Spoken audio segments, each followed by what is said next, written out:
people in this country took from working from home, but they weren't always working. They were working on watching quite a lot of porn, which became an addiction. Numbers of people who are addicted to porn have doubled in the past 3 years. Yes, the Laurel Centre in London, which is the largest sex and porn addiction clinic in the country, says it is now treating some remote workers who watch up to 14 hours of porn a day. Well, addiction therapist from the Laurel Centre, Dr Paula Hall, joins us now. Dr Paula Hall, this is really quite remarkable. I mean, double the amount of people addicted to porn than in 2019. What has happened?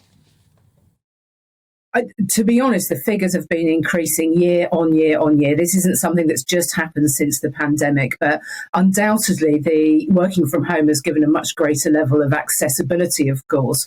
And also for many people, their usual coping strategies weren't available to them in lockdown. You couldn't go out, you couldn't see friends, you didn't have your normal kind of exercise, that kind of thing. We couldn't even do that. So it's perhaps not surprising that we've seen a particular peak. But to be honest, with the cost of living crisis, I don't think that those figures are going to go down, because again, we're going to have problems with people being able to access the normal ways that we need to relax. You say to relax, Doctor.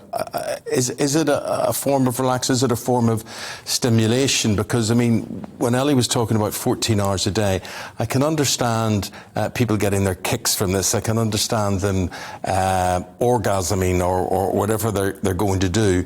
But then how do you keep that up for 14 hours? Explain this addiction to us. I can understand, you know, you get in your fix, you see what you see, but then why would you keep on looking at it for most of the day? That is a really, really important question. And I think that it also really drills down to what the difference is between somebody who might be addicted to porn and sexual acting out as opposed to someone where it's just for recreation. If I can use a food metaphor, if you're hungry, if it comes from appetite, you're going to sit down, you're going to eat a meal, you're going to enjoy it. But we know that some people just use food for comfort. Watching porn for 14 hours is the equivalent of somebody who might be a chronic overeater sitting with a bag of crisps, some nuts to eat, a bit of chocolate, something else. It's constant snacking. And the point of it is for comfort, for relieving sort of discomfort that's going on in the world, anxieties in the world. It's for comfort.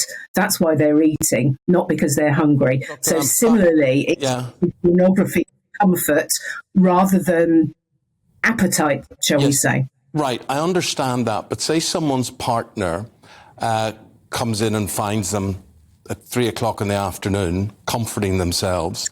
It must be very difficult. I mean, it'd be very difficult to have a partner that says, oh, that's okay, just have another nibble of that, or just keep on doing that. You're judged by society, surely. Surely society judges you.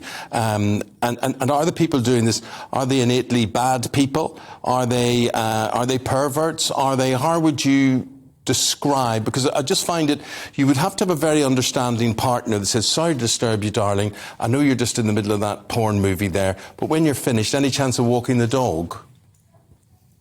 I think this addiction, this problem has more stigma and shame around it than anything else.